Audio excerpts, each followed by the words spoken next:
We're live. Yo, yo, yo! What's going on, everybody?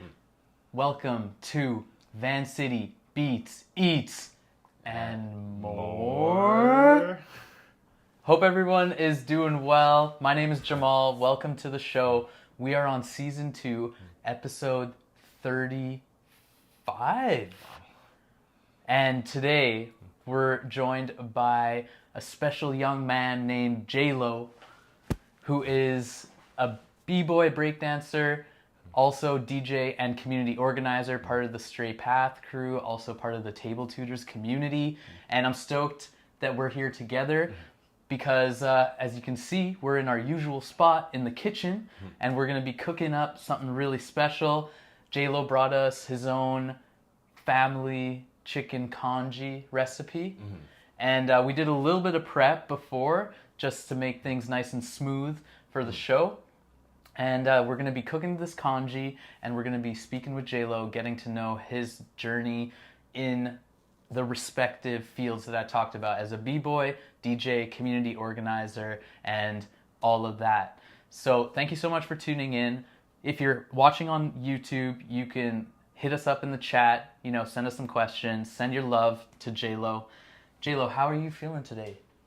I'm doing pretty good right now, Yeah? Sun's out, super I always thrive from that weather. I Yeah. think we've been having some crazy on and off rain. Yes. Damper on the mood, but sun's out now, we're chill. Yeah, this is we're here in Vancity, and this is what we all wait for, what we all live for. We live through it for these moments when the sun's out, where it's nice out, where we can enjoy the splendors of our beautiful environment. And while I'm mentioning that too, I want to say that Vancity, colonially known as Vancouver, we are located on the ancestral, unceded, and stolen lands of the Musqueam, Squamish, and Tsleil-Waututh First Nations, the Coast Salish peoples. And we're very grateful to be here. So, as I said, we're going to be making some congee and getting to know Jaylo. So, can you tell us a little bit about what we prepped already? Yeah, so we started off with the marinade for the chicken. Just because if anyone, the Chinese viewers are out there, congee is something we make when we're sick, right? Usually has a bland taste. But if you go to the restaurant, it has all those good flavors, the seasonings. So that's kind of what I'm trying to make today. We marinate the chicken to have the extra flavor with oyster sauce, some chicken bouillon mix. We even have a little bit of your special secret chicken bouillon. Yeah. We doubled up the bouillon. Yeah. And then the secret is cornstarch too to it, just to add that extra texture. So it's a little bit, not crunchy, but a little chewier when we go into it, right? Nice. Can you tell the viewers what is congee? Yeah, so it's like a rice porridge for those that don't know what it is. It's mainly made in Asia, specifically more in China. From my background, I'm from Hong Kong. So it's a very popular dish that we make, and even in restaurants it can be served too. More popular ingredients with it would be duck eggs, century egg, and pork. But today I just thought, keep it simple. I've always liked chicken with it, honestly, and I like the flavor it comes out with it too. Yeah. We have this in front of us here, the seasoning on top. For those that have eaten congee before, you can't forget the green onions, can't forget the cilantro right on top too. I'd add peanuts, but I'm definitely allergic. But that's a very traditional topping as well too. Yeah. And then we got some ginger here too. Yeah. That we're gonna throw in. Yeah, we'll throw that in the process of cooking it, to add the flavor to boil it out. But usually, green onion and cilantro can be added right away. Yeah. So you said you used to have it, and it's traditionally made when people are sick and stuff. Yeah. Did it make you feel better instantly when you would eat it? So I had a lot of stomach problems growing up as a kid. Okay. So I always had to watch what I ate. Had a lot of allergies, as I said, with nuts. Yeah. I'm actually allergic to shrimp, lobster, eggs, all these different things. So I was always a little careful. But it didn't exactly make me feel better, but it was something I could stomach, I guess, or it's my safety food, right? Yeah. I can go to that and I'll be totally fine. Nice. Well, we're going to be totally fine today. I'm really excited to make this. I only really recently started eating congee. Really? Yeah. I never really grew up with it or grew up eating it or was introduced to it at all. My family background is Arabic, so, it wasn't that popular or any popular at all. But Kazi came back from the Philippines like earlier this year and brought back some rice from her family farm, and I was able to try making a congee out of that, which was really awesome. Yeah, yeah, because we messed up cooking the rice, and then we were like, you know, we can make congee out of this. So yeah, that's the beauty of rice, though, right? Yeah, kind of like I don't know if we can swear on it. No, we can. Yeah, we can mess up. We can mess up rice, but we can turn it into all these different things like fried rice, like congee. You know, it's very like a variety, like flexible food. Yes, extremely. Okay, so how are we gonna get started here with the congee? So we started with the marinade before off camera, just because it takes a bit longer. But we're gonna start off with like washing your rice. Okay, Most cool. important thing, always wash your rice. That's Yes. An Asian thing. Okay, and what's the technique for washing? I like to think I'm not the best at it, but at least like what I would do is, you know, use my hands and make sure it's like, you know, make sure you massage it in there and clean it out. And then get it in there. Just normally use a different bowl, a little more room to it, but you gotta make do with what we got. How many times do you rinse? I like to do about 3 times for the sweet spot right there. A little more than that if you have a little more rice you're working with, but for about 2 cups, 3 to 4 is like the perfect amount. Usually the first couple times you see like kind of a white like residue coming out of it. Yeah. But once that kind of clears up, that's when you know your rice is a little more cleaned up, you know. Yeah. And how many times do you need to rinse it usually? Yeah, about 3 to 4 times. Okay, I'd cool. say, for this amount of rice. We're using about 2 cups right now. Yeah. So, obviously with more rice, you want to go a little more with it. You know, this was something that I learned recently too, like how important it is to wash your rice. Yeah. It's not something that you necessarily like that I grew up knowing. Mm-hmm. But it's important though. It's super important. Yeah. And then I even see like a lot of recipes where after you wash it, it says to let it sit in water for like 30 minutes before you cook it as well. So yeah, I've been learning how to cook rice properly. There's some dishes like it's really important. It makes or breaks the whole thing, right? For congee, I mean like you don't wash it, it's not the end of the world, honestly. Yeah. Because we're gonna be boiling it too anyways. Yeah. Cooking it down like extra. Yeah. But stuff like, you know, I make like Hainanese chicken rice. Like that's really important. You gotta wash it out because that kind of recipe takes the broth of the chicken and then like combines it with the rice to add the flavor to it, right? There we go. All good. Nice. All right, so we got some clean rice. Then next we're gonna take it, add it to the pot. Ooh, all right. We're going directly in. And this is a great recipe because it's just one pot. Yeah, just one pot. Make everything right in there. Less dishes, you know. Yeah. And then what we're gonna do is we're gonna add 8 cups of water to it too. All right, 8 and I'm cups. just gonna add this over here so we can get the extra rice in here. How did you learn this recipe? So from my parents, just kind of, they kept cooking for me all my life, and then one day I was kind of craving it as an adult, and I was just like, how do I make this? Like, what do I do? Because I never even understood like the concept of making congee at all. Like I didn't even realize you had to boil it at all, right? Yeah. Which is kind of silly to me. Like once I learned it and asked them like, hey, how do you make it, right? They told me the process and I'm like, wow, this is super easy. Yeah. Like this is, like I should have been making this like since I was like 10. I have a soup like that I learned from my mom that is just so easy, and it's my go-to. It's a lemon lentil soup. Oh, lentils are my But yes, soup. similar thing where like once I learned how to make it, I realized how easy it was. Mm-hmm. What's the story of your parents, and where did they grow up? Yeah, my parents. So I'm actually half Vietnamese, half Chinese. So, or more like a quarter Vietnamese. But well, my dad is from Hong Kong, and my grandpa's from Guangzhou. I don't know if you ever heard, but kids back in the day when there was like the war going on, trying to escape communism, like they would swim under the bridge from Guangzhou to like Hong Kong. Whoa. And it wouldn't even be like a guaranteed survival rate. Like some of them like drowned, right? Mm-hmm. My grandpa told me this story when I was a kid, like 10 years old, that he swam under that bridge. But it's kind of hard to believe, right? Like I was like, no, there's no way you swam across like some water, grandpa, right? But then I was in university. I actually was studying like the history of like Chinese immigrants. Yeah. And it was actually true. Like there was like a news article about how like there was these different kids going under this bridge, and it was like a big phenomenon about how like that's how like it started from China going to Hong Kong, escaping communism and stuff. Then my grandpa moved from Hong Kong to Chilliwack actually, and then that's where I was born and raised. Wow.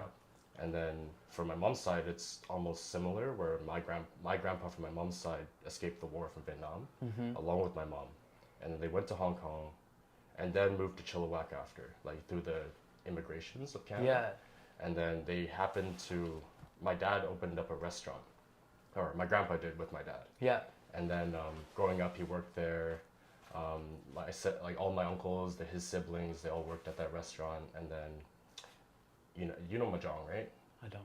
So mahjong is like a Chinese like game. It's a bunch of tiles. Okay. There's a lot of complicated rules to it. Yeah. But it's a very popular game amongst like Chinese people, right? Yeah. Or even like other parts of Asia. Vietnam being one of them too. So my grandpa met my other grandpa playing mahjong, and then gave my mom a job through that restaurant. Oh wow. And so that's how my parents met. Wow, Yeah. that's incredible. Like that they both moved to Chilliwack, just out of their part of the immigration journey, and then that they met there too. That's and also like, what you were saying about your grandpa and like almost like not believing that he swam that across the water to get to freedom, like, or to safety. Like it is incredible to hear what our previous elders have gone through just to like find security and safety, and like how extreme the conditions are and the measures they have to go through to like get out of their situations. Yeah, that's intense. Do you ever, I don't know if you noticed, but like there's a lot of Chinese Vietnamese or Chinese Filipinos, a lot of mixed Chinese people. Yeah.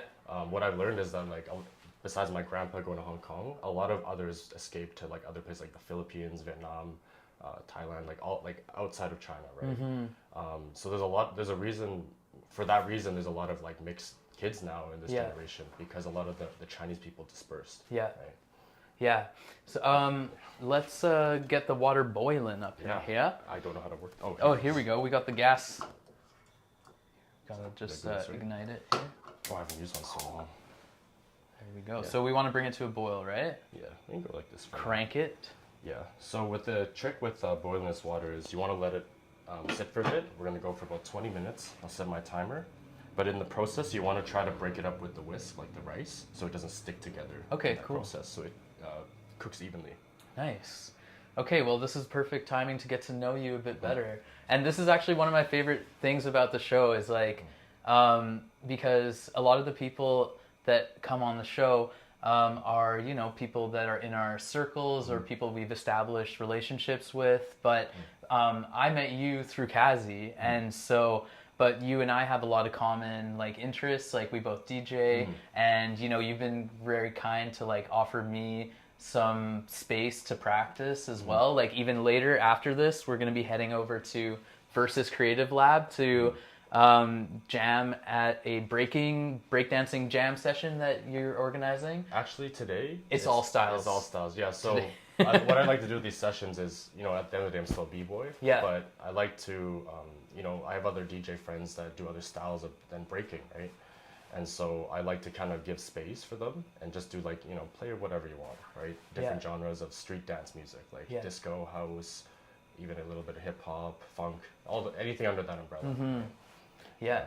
And so we're going to be heading there after this. But yeah, so that's how I got to know you, was through Kazi. But then this opportunity I love because I get, we get this time one-on-one to just do a deep dive and really get to know you a bit better. So yeah, thanks so much for joining us on the program. How did you get into breaking? So like I said, I grew up in Chilliwack. Yeah. And I think it's kind of a weird story because like, Vancouver's a big city, and that's where breaking or b-boys thrive in, right? Is like that city environment. But Chilliwack is like a small town. So, there's no scene there. There's no community for breaking, right? My teacher, Nick Hassenflug, from Floorplay Crew, back in the day, in the now or never generation of crews, like he was battling like 2000s, right? but you know, he's also from that side of BC, and so that was like Abbotsford, Chilliwack area. Okay. And so he would drive from Abbotsford, which is like a 30-minute drive, to Chilliwack to teach at a studio. Okay. And he was doing that with different studios across like that side of the Lower Mainland. But I happened to be one of the luckier kids and found a class there, right, where he had one. I originally started off as a hip hop choreo hit. So I was doing all those like hip hop choreography. Yeah. So you know, I was like in the the different uniforms and like doing all the shows and stuff. Yes. I was actually about to quit that year though, because I was like, this doesn't feel like me, right? But then the studio owner, he kind of just said, hey, we just opened a breakdance class. Come try it, right? And that's from there. I kind of slowly got into it, I'd say. At first, I kind of saw the dance as like, you know, we're doing all the powerful big spin moves, right? Like, you know, air flares, windmills, back spins, right? And at the time, I was a really unfit, like I was more chubbier back then. Yeah. So it was hard to keep up and learn breaking. But what really inspired me was when I watched B-Boy Thesis, because like the concepts that he was doing wasn't traditionally breaking, but he was kind of bending the creativity of it. And I realized from there, it was like, oh, breaking, like B-boying can be more than just, you know, just the same thing. Like you don't have to do the same thing everyone else does. And that's my most favorite part of it. Like the same moves. Yeah. Yeah, and then I find that that's how I kind of got into DJing eventually too. Yeah. Because you know, I started DJing because funny enough, when I was starting my own events, I didn't want to pay for a DJ. Yeah. And because it's quite expensive, and Yeah. like, I understand justifiably like why they get paid that, but at that time I was like, my reason, I was like, I'll just learn. Right? Yeah. And I find it the same thing. It's like, you know, no one's ever really the same, even if you're playing the same genres as another DJ. Like what you apply to it and how you deliver it, what makes you different, right? Yes, that style that you were talking about, how you mentioned like B-Boy Thesis, how he kind of showed you that creativity and how you can play within the structure of the moves and add your own style to it. How did Thesis inspire you to create your own style? So it was just the idea of like, it was hard for me to learn all those like those heavier moves like the back spins. Yeah, they call them power moves, right? Yeah. But then for me it was like, oh, how can I do this with the capabilities that I can do? And that's what he kind of showed me from watching his footage. Yeah. Was that, oh, I can take this, I don't have to do like consecutive windmills, I can do one and get out of it a different way or something, right? Yeah. Or I can get out of it, make it freeze, like do a baby freeze. Yeah. And kind of go in and out of it, and that's still a different way to do the baby freeze, right? Yeah. And it was just kind of opening up different pathways of, no pun intended with my crew, but you know, opening up different pathways for, you know, figuring out how to put your moves together. Yeah. I mean, I find that to be such an integral part of hip hop in across all the elements of hip hop is like really differentiating yourself by developing your own style and having that be what makes you known for what you are is your style. Are there ways you can describe what the concepts were that you were thinking about, like, or the things that made your style different? Oh, it's so hard because like with dance, it's a very visual art, right? So In terms of people watching, or yeah, it's just even explaining it. It's like, man, like sometimes when I'm talking to my friends, like you're like, oh, I just learned a new move, right? And like, what is it? And it's like, oh, it's this thing where I go from my leg into my foot, and then like it's like a whole like instruction manual. I'm like, you gotta show us. Just show me a practice or something, like that kind of thing, right? Yeah. But that's how breaking is to me though, and that's why I like it too. You can't just explain it. You have to do it, right? And you have to keep doing it to know how to do it, right? Nice. Yeah. And then in terms of your journey, in terms of breaking, like, did you eventually find your way to the big city? Yeah. So I'm now very integral in the Vancouver community, as like I feel very connected with everyone, and I know how I feel like we're all like, it's like my family now. Yeah. But back then, like coming from Chilliwack to Vancouver, funny enough, Nick never told me there was another scene up there, like in Vancouver. Yeah. The only person I knew who was like there was Samson, if you know him. I don't know Samson. He's also part of Stray Path crew. Okay, nice. He's a b-boy who's combined capoeira with his own style. Oh, nice. So and what's capoeira? How do I describe that? It's like a martial arts, yes. Brazilian martial arts. Yes. That it was like it was a way to kind of learn how to fight, but through dance. So they were kind of like using it as like a dance to kind of, what I've heard from before was they were pretending to like practice dancing, but it was actually a martial art, so that when it was time that like they could attack the people attacking their village. Yeah, Sorry, yeah. I don't know the full enemies. history. Yeah. That's the The gist of I opponents. know of it, right? Yeah. I know when I see it though, at least. Yes. And then, so that's why I like his style, is because he combines something completely different into it. So it's like a lot more like aerial moves, tricks, kicks, and stuff. Nice. And so Samson, he judged the first battle I entered in Chilliwack. And I won that with like my youth group, right? Yeah. But that's kind of how I knew him, was because like, oh, that guy thought I was dope. Like, Yeah. he judged me, I won, right? Yeah. And then eventually I came out here when I moved to Burnaby to study at SFU. Yeah. And then I stayed there for about 7 years. I did 2 degrees there. But in the process of studying, you know, I wanted to check out the breaking scene. Yeah. The first person I met was Kevin Chen, that guy. He was in my age. Yeah. And he was considered the biggest community leader within my generation at the time. But he was very helpful, very kind, and like showed me all these different like opportunities within breaking, right? Like going to jams, practice spots, meeting different people. So I'm like, when I think back, I'm really grateful for him, like kind of introducing me, like as like the bridge between breaking. And then eventually, you know, b-boys are really standoffish. Some scenes are a little better than others, but you know, we're kind of like, we don't want to talk to you unless you're like a b-boy, right? So that's kind of how I felt when I got into the scene first, was like, I gotta go to practice, earn my stripes, and like, you know, get down with some people, right? Yeah. But you know, through that process, eventually, like, you know, I found some of my closest friends, right? Straight Path, Pack of Bandits, those crews, like I met them through breaking, and like by doing so and just kept going to practice and hanging out with them, like I eventually found, I guess, my home in Vancouver. Where were you going to practice?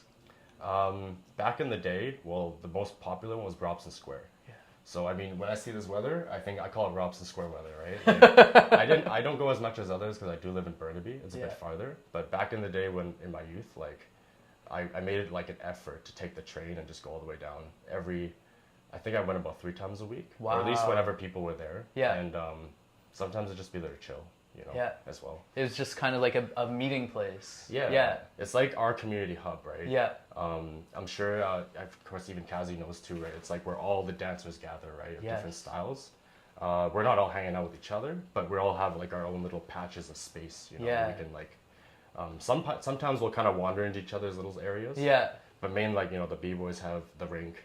Hip hop dancers kind of have like the outer end. Yeah. Poppers are sometimes by the coil, stuff like that. Yeah, I even was walking around Robson Square like 2 or 3 days ago, and I went up to the upper levels, and I saw crews doing choreography up there too.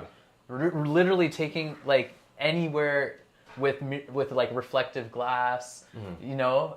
I thought it was mostly just under the dome and like down the stairs in that area, but then I saw so many other crews and groups of people taking space elsewhere too, which was just so cool to see, like that how much of a gathering place it is. So, okay, we got a solid boil here. Yeah.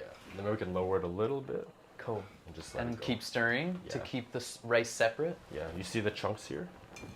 So there's a little bit, I know there's little bubbles there, but you want to kind of break up these little bit of chunks here. And then stick either.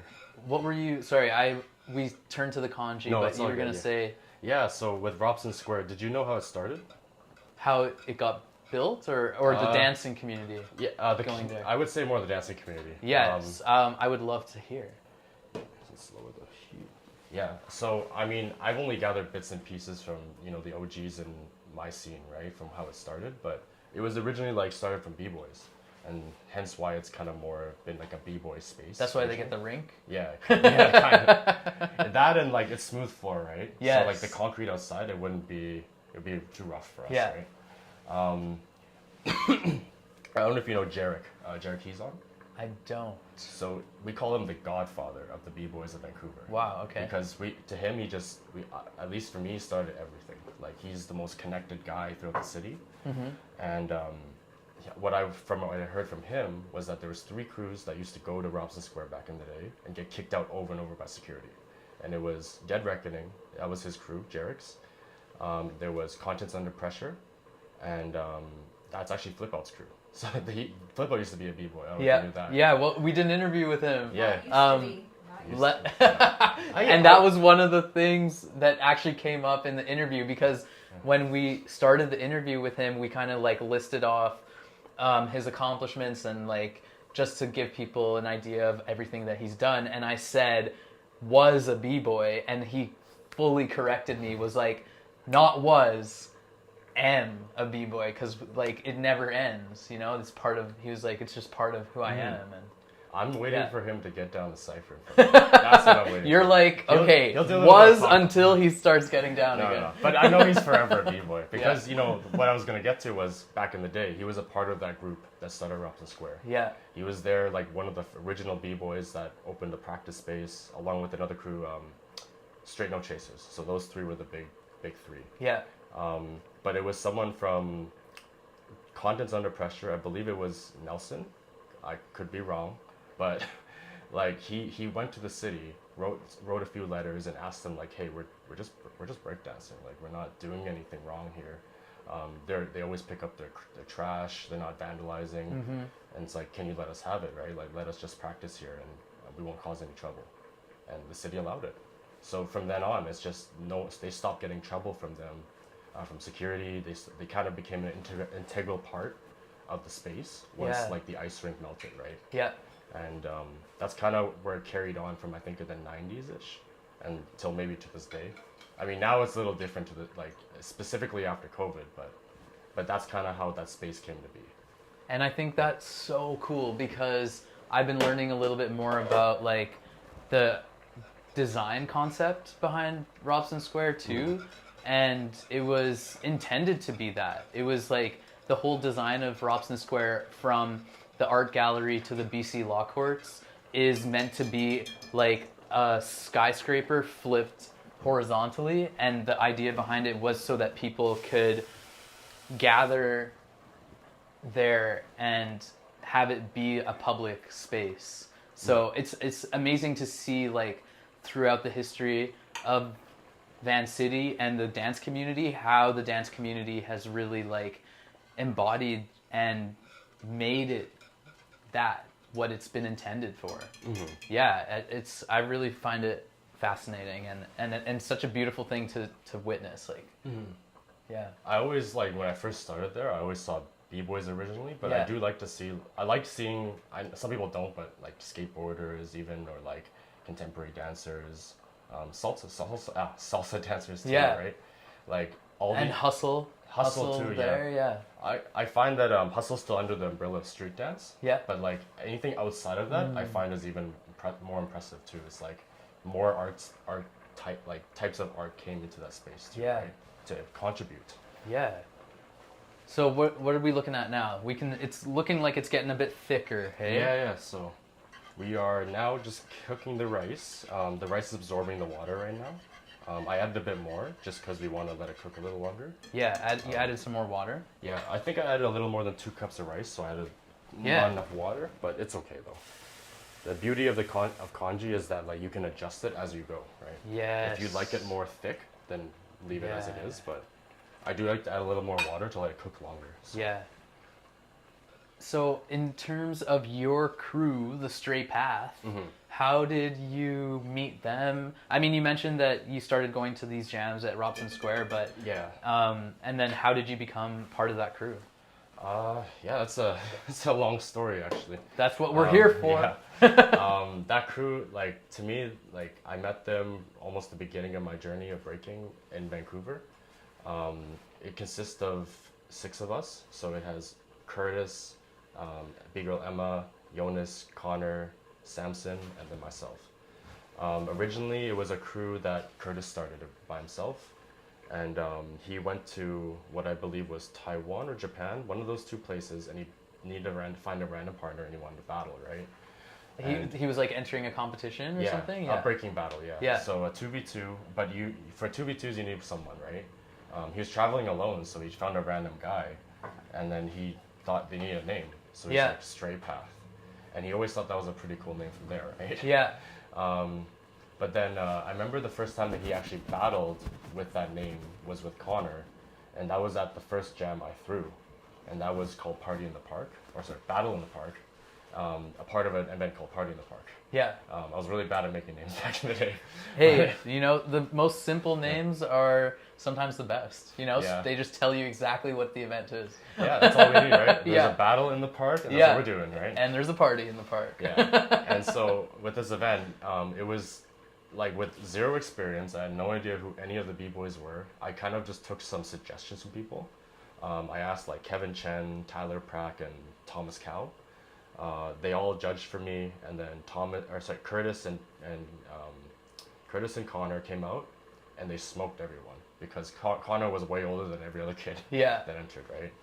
And then I think from there we all just kind of hung out, and then to this day it's been a long time, but like that was one of the most fun jams I've been to, I guess, or ever held, and we ended up just I guess I connected more with that scene like through there, and you know, I guess we had such a great time. I kept doing more of these events, and they were always the ones that came through for these events, right? Mm-hmm. The crew became a crew, though. I went off a tangent from that That's question. all good. But yeah, the crew became a crew more so after Connor and Curtis were battling more together. They were the only ones in that crew for maybe a year or two, and then they decided to put down Jonas and Emma eventually, because we were all hanging out. We were all going to practice. But originally it was a crew that, you know, was focused on battling, right? And at the time, like, you know, I do like battles, but like I went to battle not for the same reasons as they did. They're more competitive. Yeah. I'm more of like, I like to participate for the community vibe of it. And Yeah. like, I'll battle to battle for myself, if anything. And, but eventually, you know, we're all close friends, right? And I think that Curtis wanted to take a different direction with the crew. And so I joined the crew about a little under a couple of years ago. And then I think when I started more on my DJ journey, and I think I remember telling Chris like, oh yeah, I kind of want to be like the DJ of the crew, right? Yeah. And I think that kind of idea kind of set in a little more, and then eventually they asked me. Nice. Yeah, it was super sudden too. I remember I was like, because like I knew they were like a breaking crew, so I never in my mind like, you know, as long as we're close friends, I don't need to be in the crew to represent anything, right? Yeah. But then one day we're just sitting there playing like Smash Bros, and then Curtis is like, "You want to join our hip hop crew?" And I'm like, "What? Like, what the fuck are you talking? What the heck are you talking about, right?" Like, Yeah. I'm like, what does that even mean? And then he was like basically saying, "Do you want to join Straight Path?" Yeah. And that's how it all kind of came together. That's funny. Do you want to join our hip hop crew? I mean, I grew up with, like when I grew up in Calgary, and I got to meet my really good friend Catfish the Wizard. Shout out Kev. Yeah. And Dope DJ. yeah, really dope DJ. Also b-boy, like multi-element wizard. And he was telling me that like for his crew, Sorry. all good for That his is crew. good for this. Grim reminder. It's just like interesting to hear how different crews have different like ways of inducting new members. You know, some crews have like a whole process that I would hear about or witness sometimes, like where you have to battle each crew member, like a sort of like initiation almost. But it's pretty funny that you guys, you know, so many different ways. You know, you just were playing Smash Bros and asked you to be part of his hip hop crew. Basically, yeah. So what you said was true though. Like most crews will do that, and it is a tradition. Yeah. I think with me joining, I've kind of like for the past couple of years, I've stopped breaking, and like I've done more DJing. So it'd be kind of weird, I guess, to do rounds, I guess, for me, because I only have one right now. That I can do. Only one round? Only one round. Only one. I'm actually trying to fight a bunion right now, so that's why I'm taking you know those toe spreaders? I actually just bought one. Nice. You know, I always thought like bunions were permanent, and I'm like, okay, I guess I can't do anything about this. Yeah. Like JP was the one who's like, hey, like, you ever heard of a bunion spreader? Like, yeah, toe spreader? yeah. And it changed the game for me. Like, I can sleep better at night now. Like, Yo, Kazi introduced me to the toe spreaders, and then I gifted some to my fam. Because my fam has the bunions. It's such a common problem. Wow. Yeah. That's funny. So, I mean, okay, so you just threw some ginger into Yes. the congee, So after 20 minutes, and we let it. we heard the timer. So Yeah. so we're at the 20-minute mark. So after the 20 minutes, like the rice should be kind of looking like this, right? Yeah, or how the congee. it's got like it's looking like starchy, like sticky, gooey. Yeah, making it thicker, right? Like Yeah, making yes. a stew texture. Yeah. So right now we put the ginger in just to let it cook in there for maybe a minute, less than that. Yeah. Just to let it like kind of cook out that flavor. Yeah. And then we're gonna add the chicken next, actually. Okay. Here, let's bring One thing I this forgot. close. One thing I forgot was vegetable oil. If you have that, Yes. we're gonna add that to the chicken because the oil kind of captures the flavor into it when you kind of mix it in. Nice. So it keeps into the chicken. Okay. Cool. Cool. Awesome. So Labels. what I find really interesting about everything that you've shared is like you kind of alluded to the fact that you started throwing jams like super early. What led you to want to organize? Do you mind if I grab a Oh, no, I don't mind. chopstick? Sorry. What led you to wanting to organize jams and bring people together?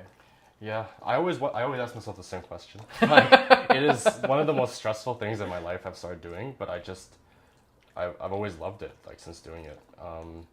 I think I've always, growing up from a restaurant actually, my grandpa, when he started that restaurant, he would always walk into the restaurant with a smile on his face. He knew no English whatsoever, but he would just show up to every table and give them like a, hey, how you doing? You know, and whatever English he knew. You had good food, good? Yeah. Good. And then, Yeah. you know, just make sure everyone's happy, like Nice. in the space, right? Yeah. And I think that kind of influenced me to kind of want to create spaces where I can kind of give that same energy, right?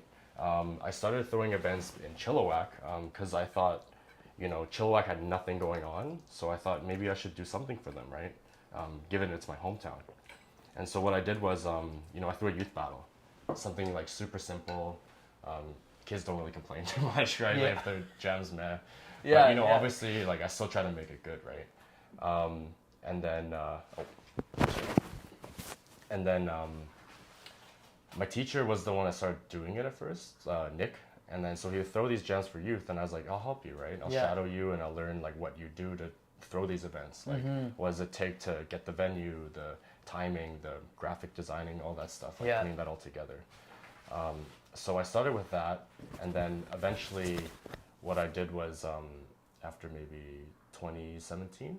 Yeah. I started throwing more events in Vancouver because, you know, all the people that were coming to my events now were my friends from Vancouver. So it would be such a drive to go all the way to Vancouver to Chilliwack all the time. Yes. And they still came though, so shout out to them that came out to those jams. Carpool. Yeah. And then, HOV lane. yeah, save that gas, right? And then so I was like, let's just start doing jams in Vancouver. I threw one of my biggest jams. I lost a lot of money, one in Surrey. And that taught me a lot of lessons because I tried to hire all these different bigger judges and all these like these DJs too, slightly bigger DJs, but I hired like 2 to 3, right? So you know that's a lot of money for DJs. For sure. And then from there, I lost quite a bit of money, and I just thought that like maybe I should just chill and like learn more, shadow more, right? And that point, I kind of started to learn, meet more organizers. I started working with like Arthur. Yeah. Shout Shout out out Arthur. Arthur. He had just had a kid recently. Yes, Congrats to him, too. congratulations. And then from there too, like a lot of like what I've learned from organizing is from him. Yeah. So I'm very appreciative. Like he taught, because I always saw him as like a community leader, a role model, and all the jams he threw were top quality, right? Yes. Like I always wanted to kind of emulate that. So Yeah. when I started kind of doing more for Vancouver was when I started seeing Arthur. Yeah. Funny enough though, on a side note, I met Arthur a little after I came to Vancouver. Yeah. So like he kind of came back from Toronto because he moved there. Yeah. But when I got to Vancouver, everyone was saying like originally like, oh, there's like a dry spell in the jams right now because Arthur went to Toronto. And stopped being organized and They were kind of still being organized, but Yeah. not to the same frequency and quality. yeah. And so, but I didn't know that at the time, right? Because relative to whatever I've been to for jams, right? I always just went to what I could go to. Yeah. And then eventually, with Arthur, right? Like he came back for a really random jam in North Van. Yeah. And at the time, I remember like seeing this guy. I'm like, oh, this is Arthur. Like this is what everyone's talking about. And I got like starstruck, right? Yeah. And then I think he came to just chill, right? And so he wanted to battle. And then I remember he asked me to battle because he needed a partner. Yeah. But I was still like a youth. I wasn't like confident in my skills at the time. Yeah. So I'm like I was like, oh no, don't Yeah. ask me, right? Like Yeah. I don't want to let you down. Yeah. But thinking back to him, I should have done that. Yeah. Because like that would have been so cool to battle with Arthur, like randomly like that. Yeah. Okay, sorry. So now I'm gonna add the Okay. chicken. No, all good. All right. So we're adding in the chicken. So I want to like let the ginger sit in a little more. Yeah. Let the heat increase a bit more too. But what we're gonna do is take each kind of piece, one or two, and slowly just kind of gently mix it in there to let it cook. Ooh. Yeah, evenly. Just each, like, instead of just dumping the whole bowl in. Yeah, because a if you just few at a time. it'll all be kind of clumped up and then it won't cook evenly. So with this method, it's just everything's kind of evenly being cooked through, placed, and not like missing any spots. Yeah. Nice. I mean, it's looking like it's coming together Yeah. nicely. Do you mind if you get me one more cup of water? No, I don't mind at all. Thank you. So, and then how did Arthur also influence your journey in organizing? Yeah, he just it's just the quality of everything he was doing. You know, he had really good values too. I found that like, you know, that matched with what I wanted to do with events. Yeah. What I find, like, I mean, some people, like, whether you're an organizer or not, like, the intentions might not be there, but I always found that, like, Arthur's intentions were always for the people. And that's what I always considered, like, mine too. Yeah. Like, when I throw events, like, I do it because the people want to have a good time, right? Yeah. Like, I could walk away with no money in my pocket as long as I don't lose too much. Yeah. Like, honestly, like, as long as we all had a good time, right? Like, Yeah. yeah. And that's, like, how I kind of started to run jams now is just make sure that everyone's kind of walking away, getting paid, no stress. Because, you know, back in the day, like, you know, before Olympics, right? Breaking wasn't seen as like a super cool, like, or wasn't as important as it was now, right? Like no one wanted to fund it like they do. Yeah. But now we have like events that want breaking, they want battles, they want to see these dance battles at their events. So they'll give us like certain organizers who they trust like funding to throw like these like small jams. I'm throwing one actually under that same concept, Catalano Street Party. Oh, nice. So I'm throwing one there July 6th. Nice. It'll be free. That's next week. Next week. Yeah. Completely free to watch since it's outdoors anyways. Yeah. Completely free to battle. It's a breaking battle, one-on-one. And then the prize is like $150. Get like a cool trophy too. Nice. But, you know, the idea though was like we did that last year and like it was such a big crowd. I loved it. Like, because it was like so many people that you didn't have to pay to get in, and they're just kind of wandering in and saw the battles happening. Yeah. And they're like, what is this? Oh, breakdancing. Like, we're kind of showing the public, right? Like what breaking is all about, and not through like the Olympic lens, I guess. Yeah. Well, that's cool. Like, I like how it's happening in the Olympics, and to some extent, but I like to think it's also important we keep the local culture alive and keep preserving that. So we kind of need it like both to keep the scene going. What do you feel is the difference between the local culture and how the Olympics is bringing light to the sport? I find that like there's less connection and it's more focused on the battles itself. Because when people say like a battle, right? Yeah. Like sure, there's a dance battle happening, but the things in between that's happening is like, you know, the ciphers. Yes. For those of you who don't know what a cipher is, it's, you know, when dancers or street dancers specifically come in a circle together and they're just sharing the moves, whether it's like a whole round, 45 seconds, or they're just sharing one or two moves, right? And it's kind of like that exchange, like people are in a circle and then individually they're going in and out, showcasing or vibing. Exactly. Yeah. There's no full rules to it besides respect. You know, make sure, you know, one at a time. If there is two people at a time, they'll like kind of dance it out to see who wants it more. But then they're like, oh, okay, you want it. Yeah. Yeah. Yeah. So we got the chicken in here now, so. Yes. So it's gonna look about. We're gonna let it sit there and cook, let it marinate, or kind of get the flavor in there too. Yeah. So let's say 10 minutes. Yeah. Do you need to stir it or anything? Or? I do, yes. I'll use the chopsticks again, sorry. Oh, here, wait. Let's do Actually, these ones. yeah, same one's fine. Thank you. You're welcome. So now, okay, so we were just talking about breaking, and you're organizing a jam next week, and yeah, we were talking about like your motivation to throw these jams, and that the fact that you were doing it super early on. What are some of the things that you've learned over the course of your organizing jams that you really like bring with you to the ones you organize now? I try to I think before I always tried to strive for the best, right? Like I always thought like I need to do something to make it the best jam in the world, right? What I do now though is like I kind of scale myself back, and it's like what can I as a person like give out as a capacity for myself that the jam can still be dope, but also like not burning myself out, right? Or do anything to like lose money or like force extra actions that I don't need to do, right? And so I guess what I do differently now is like I kind of pace myself more. Like I'm kind of more used to the processes. Like I'll have designs that I do myself too. Yeah. That I'll have like kind of like templates. Yeah. To make the process for that quicker, right? I guess it's just all these things that I've done over and over, and I try to repeat those, but trying to make it like more efficient. Yeah. If anything.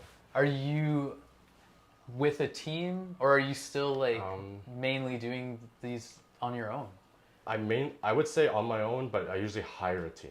But I'll like compile like usually for me like I try to work with my MC. That's another thing I try to do now than back then. Yeah. Was that like an MC is like the voice of the jam, right? Yes. So they can work with you to also see the flow of the jam. DJs kind of see the vibe in a different way, so they're always busy on the decks, of course. Yeah. The judges are just judging; they're doing their own thing.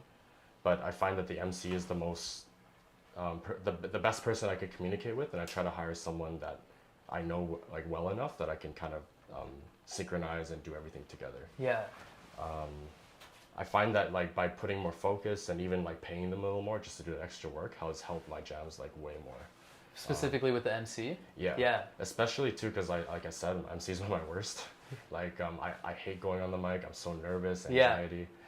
So having someone to be that voice for me and like kind of like help me out like helps a lot. Yeah. I find. Other things too is like just putting value in. I think before I tried to look at it like a financial thing. Like it's like, oh, these people are gonna pay. They could pay $30, $25, and like that's how much I make through the door. Yeah. But I kind of wanted to make the jams for the people more, like I said, right? Yeah. So I stopped doing like kind of door entry if I don't have to.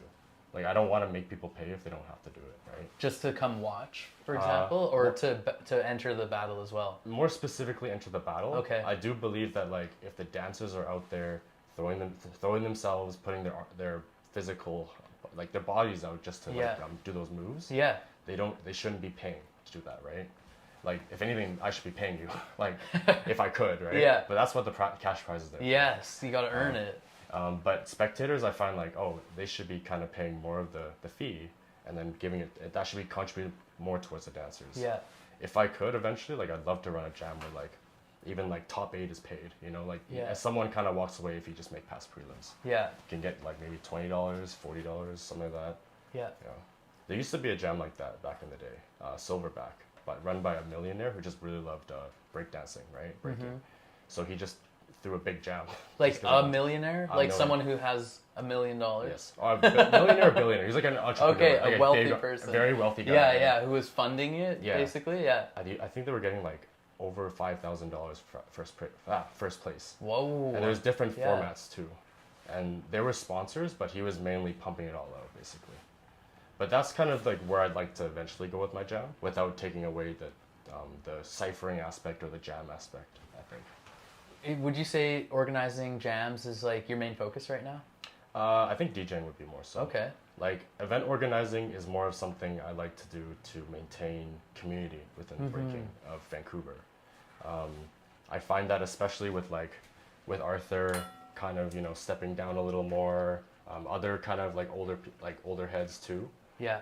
I think it makes more sense for me to kind of keep throwing events, even if they aren't like the greatest, biggest events in the world, but just an excuse for us to kind of hang out together and get paid, I guess, for the winner. What would be the greatest, biggest jam that you would organize if you could? Technically, I am doing that right now, and that'd be Straight Path Anniversary. Nice! So our crew is kind of putting together a jam for October 5th. Nice. Yeah. What's the anniversary? I think it's like our sixth year anniversary, Nice. something like that. Yeah. 6th or 7th, but we weren't keeping track. We just, I think I was calling it like Straight Path 2 or something like. I mean, it goes with the name. Yeah. And then so yeah, like that jam's happening October 5th. It's a 2-on-2 breaking battle.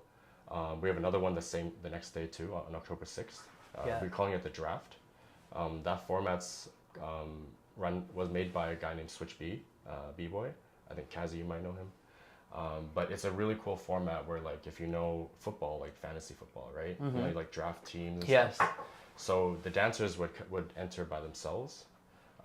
They'd pick the top 40 dancers, but the top 8 will become captains, and they pick the rest of the 32 into their team, one after another. So if you're like the top prelim score, you'd be the first captain, you get first pick kind of thing. Oh, I see. Yeah.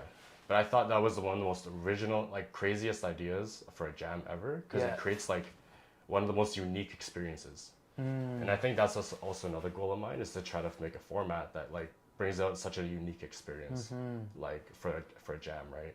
There's only so much you can kind of do with a 1v1 or a 2v2, but like kind of, I think that's our jobs as organizers, is to like break those boundaries and try to create something like a different experience eventually too, right? Yeah, absolutely. I mean, for people who really want to take on that responsibility of bringing people together and organizing, it is really cool that you're at this place now where you want to do something different and create like a different experience for people. And especially like, because you've been doing it for a while and participated in a lot, I think that probably informs like a lot of these decisions that you're making now and the way you want to move forward with it. Yeah. I think one goal of mine with event organizing right now is to disperse my skills to different people that want to take on that role. Because, you know, as I've done it for about 9 years now, 8-9 years, like it's stressful. Like people don't know this, but it's like so much work. Like I take so much of my free time to do it. Yeah. Not that I'm complaining, but like it is a lot of work, and I respect a lot of any organizer in Vancouver that throws an event, because I know what you have to go through to do all that. Yes. Maybe more or less, right? Because at least I have systems in place to kind of make it more efficient. Yeah. If it was their first time, like I can't imagine the stress they're going through, right? Well, and the fact that if someone's doing it on their own, you know, like now people organizing events really have like teams and crews, and like so that they can spread out that responsibility like you're talking about. But you know, for someone to take that on alone, you know, that's like huge respect to you for putting your energy into that, just like out of love too. Yeah. I'm really thankful that like the people I work with too, like, or my friends, I can work with them really well. Yeah. Like Jonas is himself an MC. Yeah. So whenever he's not battling, he'll like take on the role of an MC, and I work really well with him since we're close, right? He knows how I think and vice versa. Have you ever done a group project before in school? Oh yeah. Of course, right? Yes. But you know how they always go. Well, it's like there's always that one person. Well, it's like just like the being able to work with people, you know, with different types of people is super important. And I think that's one risk we take as event organizers too, is that like when you have a team, sometimes there's that person sometimes that doesn't work out, or they're not doing the share, or they don't know what they're doing, right? And whether you want to blame them or not, that's the situation. I find that like, you know, it took some trial and error to realize like, you know, you're my friend, but like I can't work with you like for events, right? Like, but I found like eventually through events, like I found like the people that I want to work with, right? Or the people that I've met and like, oh, I think I can trust you. Like I have a better eye for that. Yeah. I'd say. Instinct. Also, sometimes people like come to you, you know, if they really they respect and appreciate what you're doing and want to help. There's sometimes there's that too. Yeah. I'm thankful to those people too. Like anyone that volunteers, like I never asked you to do it. You're volunteering your time, so Yeah. it's like I feel bad. I sometimes I want to pay them too, but it's like, damn. No, they're volunteering. Yeah, It's yeah. all good. Okay, where are we at with the kanji? It's pretty much almost all done. Yeah? I just wanted to let it sit a little more, but Yeah. I think one more minute is pretty much good. Just to Okay, get all the cool. chicken. And the texture, like, it's all looking right for Yeah. you? Yeah. Nice. Perfect. I like a thicker kanji. I don't know Yeah. if you like yours runny, but most people No, don't. I'm Yeah. down to try your style Yeah, for yeah. sure. So this is perfect then, yeah. So yeah, you mentioned that you are focused on DJing right now. Yes. And you also said that you started DJing because you basically hired yourself to DJ a jam. To some extent, Yeah. I guess like to go more in depth of that, Yeah. it's like I started DJing. I always wanted to DJ at some point in my life. I always told myself like maybe when I'm older I can't break anymore. Like I'm injured. Yeah. But funny enough, I got injured like at that time, and I tried to push the injury, but I think that was my mistake. And like You just tried to kind of keep going. yeah, and it made it worse. So Yeah. I was like, I need to chill and do something else, right? Yeah. One person that really, really inspired me was my homie K, Funky Bandit. He's one of the most talented DJs I've ever seen. He may whether he's the best or not, I don't know. But whenever I've seen him touch the decks, I've never seen someone so naturally do something, right? Interesting. Yeah. And I think it made me want to learn. I'm like, dang, I want to beat you. Like, I want to get better. Like, I want to. Yeah. I want to like get good at this. Yeah. And I want to do it with you, right? Yeah. I remember I bought a controller one time, and I was like, because I was injured and trying to learn. And then he saw it and he was like, "Oh, I've never touched a controller before. Can I see it?" Because I think he only touched like turntables Yeah. and like these, the little mini Newmark scratch. You know what I'm Okay. talking about? Yeah. Yeah. And then so he touched my turntables or the controller, and he started doing a bunch of different stuff to it. And I'm like, "Oh, that's how you DJ. I didn't know like you could do all this stuff, right?" Yeah. And I think from there I was like, "Oh, I want to keep learning, right? I want to keep getting better and better, right?" Every time I learned a technique, I would show it to Kay, and he would be like, "Oh, I don't know if I can do that." Then proceeds to do it 20 times better. Like, on me. I'm like, and that was what kind of kept me motivated over and over to do it. Yeah. And then eventually, I started doing it for my jams because I want to save money. Also want to just test myself as well. That's another thing I learned too. Don't DJ your own jams. It's like hard to, because as an event organizer, you should be following the flow of everything. Oh yes. But you can't do that if you're stuck to the turntables, right? Definitely, because you have to be there. Unless you have a really, really reliable team. Yeah. So I tend to, like, if I work with like Jonas, Yeah. I'll like kind of work on the event part for the beginning and then take over the decks at the end when I know everything's kind of set in place. Yeah. Yeah, and then after DJing for the past, I guess it's my 4th year now. Around 2021-22, I started being one of the only breaks DJs out there. Yeah. Besides K and Ice B. Yeah. So I started being asked to do a lot of these things. I think they would ask me because I was still a beginner, and so they would learn to they would ask me to do it for cheaper, right? And I was like, I'll do it for experience, right? Yeah. And then eventually I just kept doing more and more and trying to apply more skills to it, and then eventually I just kind of kept getting asked to do bigger gigs. Nice. And then at one point, I remember when Stray Path anniversary happened last year, they asked me to DJ, and I was, it's my crew. I wanted to represent like properly with them, right? And then I went to TableTutors, and I was like, that's it. I'm gonna learn properly, not YouTube anymore. Yeah. And then Not YouTube anymore. Because then I saw them at all the jams, Yeah. right? They were always helping out, and I'm like, I know they got that validation, right? Like they're Oh, they have that reputation. yeah. And respect. Yeah. And then, I met Relly there. I met Maya. They were really kind to me when I first got there. And then I also learned from a guy named Relly Rels, Cody.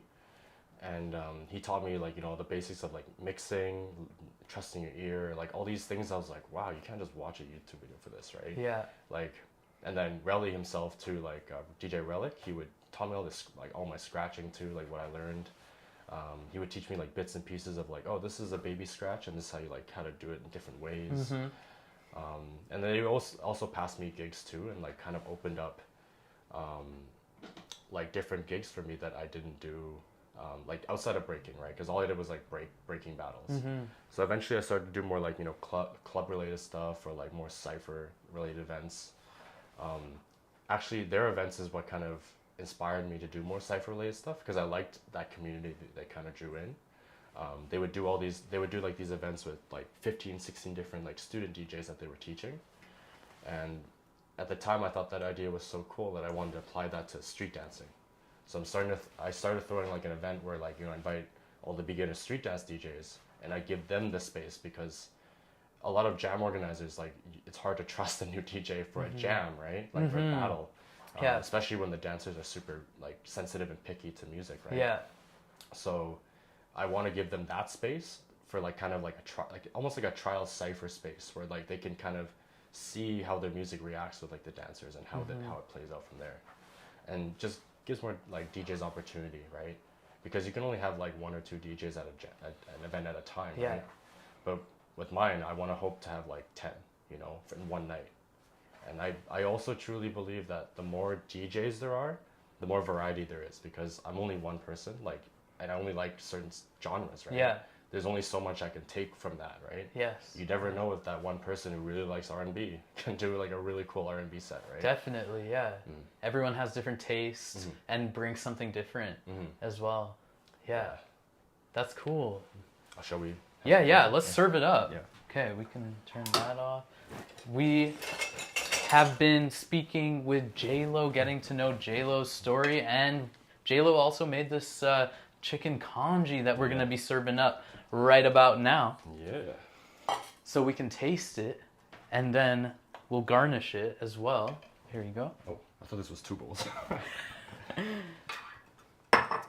So what's your motivation to continue bringing the community together? Like what does it give to you to want to keep putting your energy into it?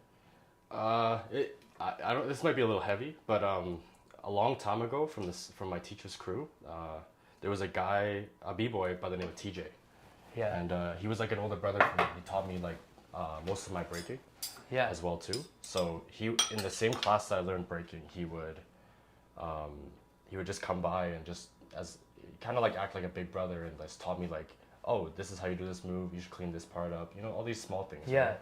We'd also kick it too. You know, hang out after class. But he was always hanging out with a bad crowd. I won't get too much into detail, but you know, it's like the stuff related with like, you know, like the like gangs and stuff, right? Yeah, Like, yeah, definitely. So he eventually, I found that like because there wasn't enough jams in Chilliwack, right? You know, he could have had a space for himself to like kind of go into that and like, you know, be somewhere where he could be comfortable. But he instead he chose to be over hanging out with those guys, right? Go on the straight path. Yeah. But yeah, like, I don't know how to exactly say it, right? But yeah, so he eventually hung out with the wrong crowd, and then, you know, he ended up passing away because bad stuff happened when you hang out with that kind of crowd. But I always thought to myself that, like, if he had a space where he could have done that instead of that, like, maybe things would have been different.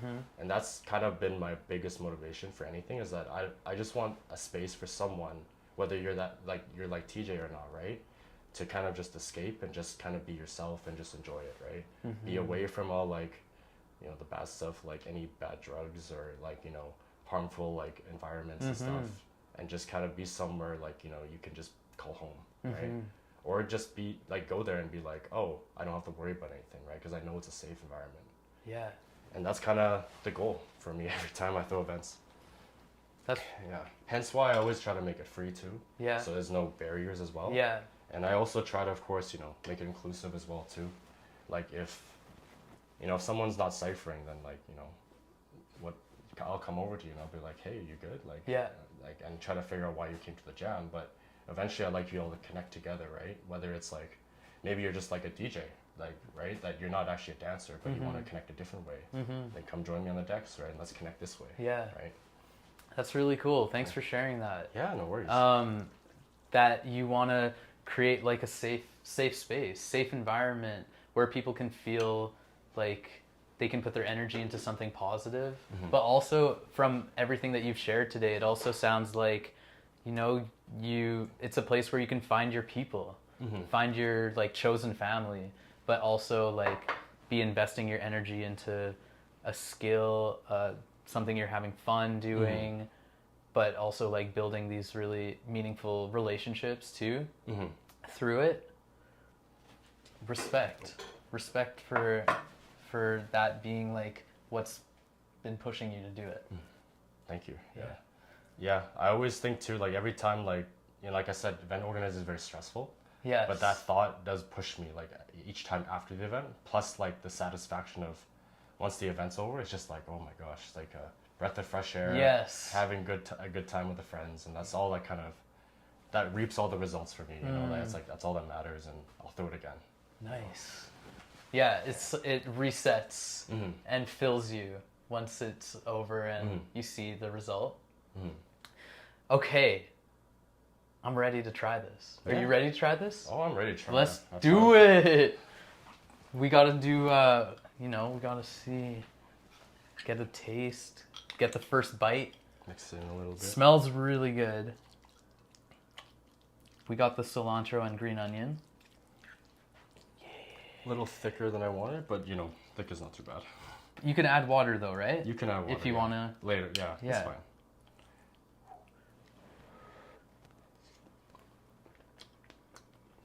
Oh, it's actually not bad.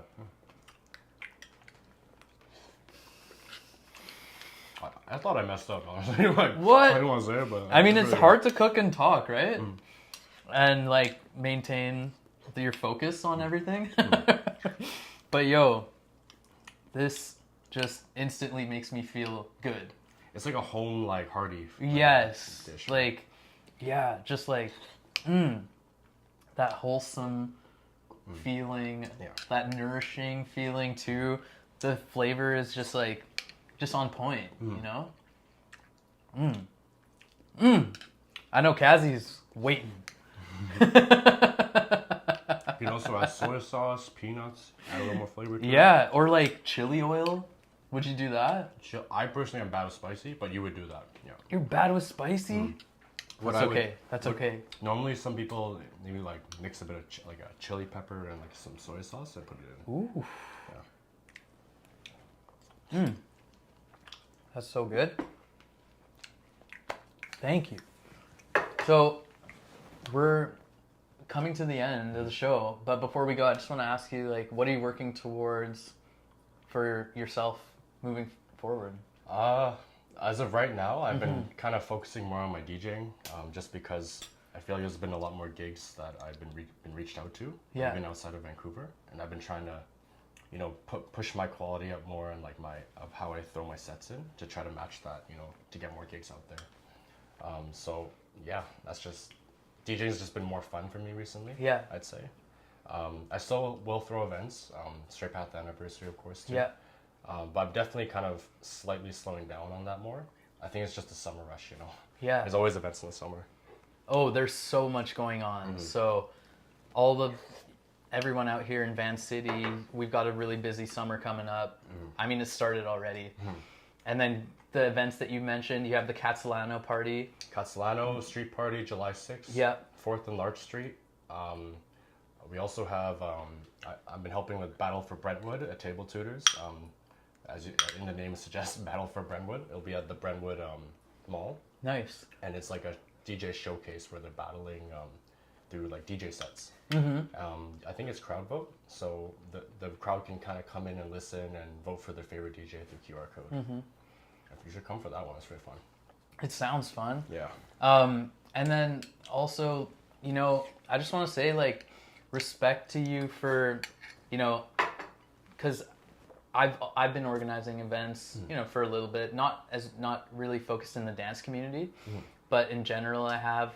Kazi's a huge part of event organizing and like the dance community here, and I think we were talking about this earlier, but like we're kind of like I see you as like, you know, the younger generation coming up, and so it's really, really awesome that you place importance on all the values that you mentioned, and like that's what's driving you to bring people together. So just want to like share like a lot of respect for you for doing so much of that organizing. Yeah, sometimes I get a little bit of imposter syndrome, but I find that as long as I trust my values and stick to them, like I can't really go wrong, I find. Yeah, and like learn from your previous experiences, but also like sounds like you've been surrounded by like some amazing like mentors and people who have helped you out as well. Yeah. Anybody you want to shout out before we go? Well, I mentioned all those people like Straight Path, Kay, Arthur. Shout out to them. Shout out to TableTutors, of course, too. Relly, May, Nikki, Holly. And then also, of course, shout out DJ Magic Sean. I know I didn't mention this, but that guy also gave me all the skills I needed for battling too. He was a big inspiration growing up with learning DJing, and I eventually I want to beat that guy too, right? Like he's the best in North. I thought you said you weren't competitive. I wasn't, but I you ever see me play League of Legends? You'll know. But I think there's difference between like competitive and also like what you're saying when people push you to be better too. Yeah, inspiration. Right? Yeah, and then that's what Sean kind of did. I'll leave with this story actually. How I met Sean. I remember doing Straight Path anniversary, as I said. I got better, learned from TableTutors, and I was pretty proud of myself from that jam, right? And then I remember we were doing a gig later on, I think 2 months later, and he was watching that footage from that jam, and he called me, and he's like, "Hey, I know we haven't talked, but can I ask you about your experience with Straight Path? How did you do?" And I'm like, "I thought I did really good, right?" Yeah. And he told me, he's like, "Dude, your baby scratch sucks," and I was like, "Oh." Right? But he's like, but here's why, right? And that's what kind of, it's a chain reaction, right?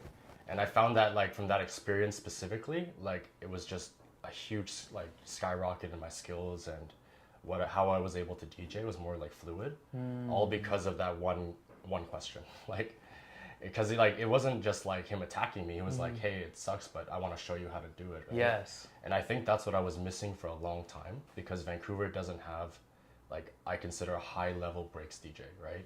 Like we have like Ice B, Jamie, Jarek, they're all breaks DJ, but I find that no offense to their skills or anything, but it's like there's like Flag or like Bless One in Seattle, like even Sean has a name like in Northwest, right? It was someone I was inspired by, and to have him tell me that was like I kind of needed that, It's like, oh, I was getting too comfortable, and now I know what I need to the next level. And that he was open to giving you that feedback too. Yeah, but I love telling that story because it's like, oh, it started so aggressively, but it's like it comes from love, right? And like it resulted in such a huge leap in my career now, and I can't thank him enough for that. Yeah, so shout out to Sean if you're watching. Shout outs to everybody tuned in. Thank you for watching. Shout outs to everybody watching on the replay. We've just made some delicious chicken congee. We've gotten to know Jaylo. My name is Jamal. This has been a jazzy production. And this is season 2, episode 35. We only have a couple more left for season 2. Thanks everybody for tuning in. Much, much love. This has been Vancity Beats, Eats, and more.